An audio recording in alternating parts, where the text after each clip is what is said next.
Você acompanha o programa Ciência e Espiritualidade, hoje falando um pouquinho mais sobre genética com Hebe Lag de Souza, que é naturalista e com especialidade também em biologia e genética.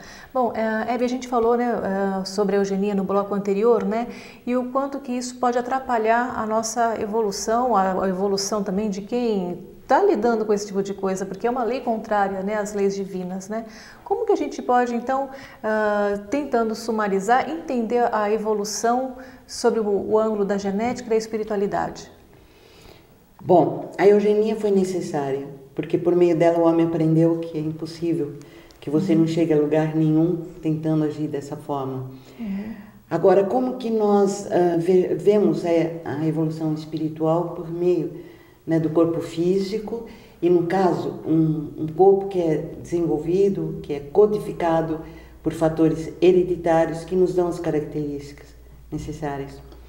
Eu diria que o espírito age no nosso corpo físico como a gente age diante de um computador, né? Você tem que programar o seu computador e aí você vai agir de acordo com os programas que você tem, né?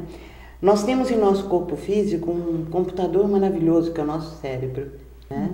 Que nos permite expressar a inteligência, que nos permite expressar todos os nossos atributos, né? De percepção, de consciência, né? De sensibilidade.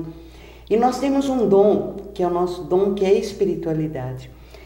Existem geneticistas como Richard Dawkins, por exemplo, que escreveu O Gênio Egoísta, e que ele acha que nunca tem solução para a humanidade, que a humanidade nunca vai ser melhor, que vai ser sempre assim, porque nós somos produtos dos nossos genes, e nossos genes são egoístas, né? E ele ainda, como uma pessoa humanista que ele acredita que um dia a gente consiga vencer esses genes egoístas e nós poderemos ser melhor. Então, para o homem está reservado um grande desenvolvimento e evolução intelectual, por causa da inteligência que ele adquire, por causa dos seus fatores hereditários que o tornam cada vez mais inteligentes. Mas nunca um desenvolvimento maior de uma caridade, de uma solidariedade verdadeira, de um amor verdadeiro, né? Agora, vamos olhar o homem como um ser espiritual e material, um ser que habita a matéria, que tem uma dualidade, né? Então, nós vamos ver uma coisa diferente, por quê? Porque à medida que nós adquirimos o nosso livre-arbítrio, nós podemos escolher o nosso mapa genético na hora do nosso nascimento, de acordo com aquelas experiências que nós queremos passar, né? Amor nós trazemos como germe no nosso espírito, né? E nas nossas vivências de encarnação em encarnação, a gente vai desenvolvendo esse amor. A reencarnação, ela possibilita você, por meio do instinto, desenvolver o amor. Porque um dia você é minha filha, outro dia você não é, uma pessoa estranha. Mas aquele você, para o meu espírito, vai ser reconhecido, né? Então, eu vou sentir por você uma simpatia, um amor que eu não sei nem explicar. Mas que, então, isso vai se estendendo, então, da família, do instinto materno, instinto paterno, para todo o resto da humanidade. Se temos imperfeições, é porque escolhemos isso como mapa genético, não são os nossos genes que estão causando. Eles estão apenas servindo ao espírito que deseja passar por aquilo. Então você está vendo que a conotação é diferente, né? Que o entendimento é completamente diverso da história. É muito mais bonito você entender as coisas assim e te satisfaz em resposta.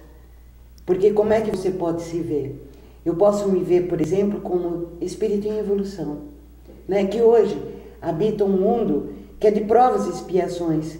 E que, então, nesse caso, como eu estou no mesmo mundo, apesar dos conhecimentos que eu tenho, eu ainda tenho muitos defeitos. E vale a pena a gente conhecer esses defeitos. E também erro. E vale a pena olhar para mim e ver os meus erros.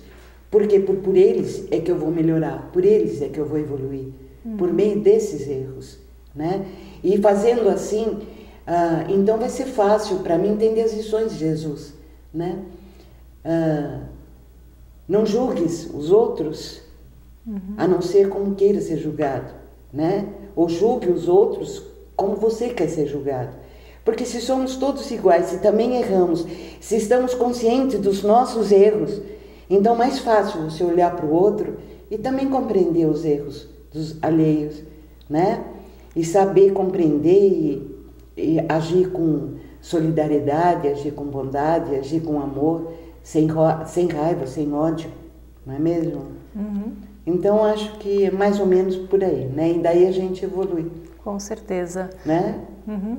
Bom, Hebe, muito brilhante a sua explicação, né? Até para alertar muitas pessoas, não só que já estão na área, mas como ainda abrir a mente, né, daqueles que ainda estão nos bancos acadêmicos, né, que gostam dessa área, mas que precisam, de fato, colocar esse componente espiritual, né, no dia a dia, né? Pensar cientificamente, sim, mas existe algo além, né, da ciência, além da matéria, que é o espírito, que deve ser considerado. Então, muito obrigada pela sua entrevista, e você que está em casa já sabe. Se você tiver um comentário, uma sugestão, escreva para nós. O nosso e-mail é cienciaespiritualidade@tvmundomaior.com.br. Décio, é com você. Obrigado, Hebe. Obrigado, Giovana. O determinismo genético era uma doutrina científica que dizia que tudo que o ser humano ou o ser vivo era e fazia estava relacionado com os seus genes. Hoje a gente sabe que isso não é verdade. Aliás, os genes foram uma grande decepção para os materialistas, porque eles esperavam que ele explicasse tudo e ele é apenas um rascunho do que é o ser vivo. Nós começamos a perceber com mais clareza uma coisa que a doutora Hebe falou na sua entrevista. Os genes dão uma tendência, eles podem ser fatores predisponentes a determinados tipos de comportamento que são herdados da mesma maneira como os animais herdam os seus instintos, os seus comportamentos de cada espécie. Mas o que determina se nós vamos ou não adotar aquele comportamento não são os genes. O aspecto cultural e as nossas escolhas, principalmente isso.